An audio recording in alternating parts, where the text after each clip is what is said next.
गर्मियों का मौसम था। रूपनगर गांव में लखन नाम का गरीब किसान अपनी पत्नी सरला और एक 7 साल की बेटी रीना के साथ रहता था। माँ, कितनी गर्मी है और देखो घर में दूध भी खत्म हो गया। ठंडा दूध पीने को मिलता तो अच्छा लगता। पिताजी से कहो ना, एक गाय ला दें। बेटा, गाय लाने के लिए पैसे चाहिए। अभी तो हमारे पास इतना पैसा नहीं है। तो अब रोज बिन दूध के गुजारा करना पड़ेगा क्या? इतने में लखन बाहर से आता है, पसीने से भीगा हुआ। आज तो बाहर जैसे आग बरस रही है। सरला, अगर हमारे पास गाय होती तो रीना को रोज ताजा दूध मिलता। लेकिन लखन, गाय खरीदने के लिए हमारे पास पैसे कहाँ? अभी तो रोज का खाना ही मुश्किल से हो रहा है। मुझे मेहनत करनी ही पड़ेगी। भूख से तो मैं तुम दोनों को कभी नहीं मरने दूंगा। लखन खेत में काम करता है, पसीने से तर सब्जियां तोड़कर बेचने जाता है। एक गरीब ग्राहक आता है। भाई, मेरे पास सिर्फ 20 रुपये हैं, थोड़ा आलू दे दो, घर में खाने को कुछ नहीं है। लो भाई, आलू के साथ कुछ टमाटर भी रख लो, घर वालों का पेट भर जाएगा। शाम को घर लौटते हुए, सरला, मैंने एक गरीब को मुफ्त में आलू टमाटर दिए। उसकी आंखों में भूख देखी तो खुद से रहा नहीं गया। तुम्हारा दिल बहुत बड़ा है लखन, लेकिन हमारे घर की रीना भी दूध के लिए तरस रही है। पापा, हमारे घर भी गाय होगी ना, तब मैं रोज दूध पी सकूंगी। हाँ बेटी, जरूर, चाहे कितना भी मुश्किल क्यों ना हो, मैं तेरे लिए गाय जरूर लाऊंगा। अगली सुबह लखन बाजार जाता है। भाई साहब, कोई गाय दिखाइए जो ज्यादा महंगी ना हो। मेरे पास सिर्फ 3,000 रुपए हैं। 3,000 रुपए में? यहाँ तो गाय 15 से 20,000 से शुरू होती है। इतना तो मेरे बस में नहीं। क्या कोई पुरानी या कम दूध देने वाली गाय नहीं मिल सकती? यहाँ तो नहीं मिलेगी, पर बाजार के पीछे पुरानी गायों का हाट लगता है, वहां देख लो। लखन उम्मीद के साथ वहां पहुंचता है। एक बुजुर्ग किसान एक दुबली पतली गाय खड़ी करके बेच रहा होता है। भैया, ये गाय कितने की है?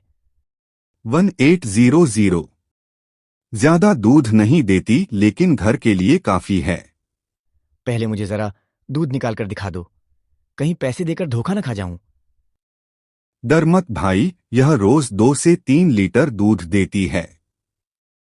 गरीब का काम चला देती है। ठीक है, मैं लेता हूं।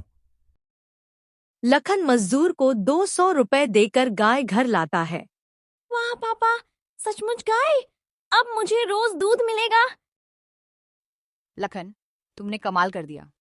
इतने कम पैसों में गाय ले आए। ये गाय हमारी मेहनत और हमारी उम्मीद का तोहफा है। गांव में खबर फैल जाती है कि लखन के घर गाय आ गई। श्याम और राजू बातें कर रहे हैं। क्या तूने सुना? लखन ने गाय खरीदी है। अब उसकी बेटी रोज दूध पीती है। हाँ, अब तो उसके घर से घी और दही की खुशबू भी आने लगेगी। अगले हफ्ते मेरी बेटी के ससुराल वाले आने वाले हैं। मुझे भी दूध दही का इंतजाम करना है। क्यों ना लखन से गाय कुछ दिनों के लिए किराए पर ले लूं? अगली सुबह श्याम लखन के घर आता है। भाई, सुना है तूने गाय ली है। मेरी बेटी के ससुराल वाले आने वाले हैं। कुछ दिन के लिए गाय मुझे दे दे, मैं किराया दूंगा। भाई, ये गाय तो मैंने अपनी रीना के लिए ली है, कैसे दूं? लखन, जरा सोचो। अगर हम गाय किराए पर दें तो रोज का थोड़ा पैसा आएगा। धीरे धीरे दूसरी गाय भी खरीद सकते हैं। अगर कुछ गड़बड़ हुई तो हमारी बेटी फिर से दूध को तरसेगी। श्याम गांव का अपना आदमी है, देखभाल करेगा। यह मौका है, हमें समझदारी दिखानी चाहिए। हाँ लखन भाई, मैं रोज का 50 रुपया दूंगा। 4 दिन के लिए चाहिए, सही सलामत लौटा दूंगा। ठीक है, ले जा, लेकिन ध्यान रखना। श्याम खुश होकर गाय ले जाता है। धीरे धीरे गांव में और लोग भी दूध दही के लिए लखन से गाय किराए पर मांगने लगते हैं। लखन और सरला ने मिलकर सोचा एक गाय से शुरुआत हुई थी। अब उन्होंने 3-4 और गायें खरीद ली। गांव में उनकी मेहनत की मिसाल दी जाने लगी। रीना हर रोज दूध पीते हुए खुश थी और कहती थी, पापा, हमारी गाय ने तो घर में ठंडक और मिठास दोनों ला दी। लखन गर्व से बेटी की ओर देखता और सोचता, सच्ची मेहनत कभी बेकार नहीं जाती। छोटी शुरुआत भी बड़ी जीत बन सकती है।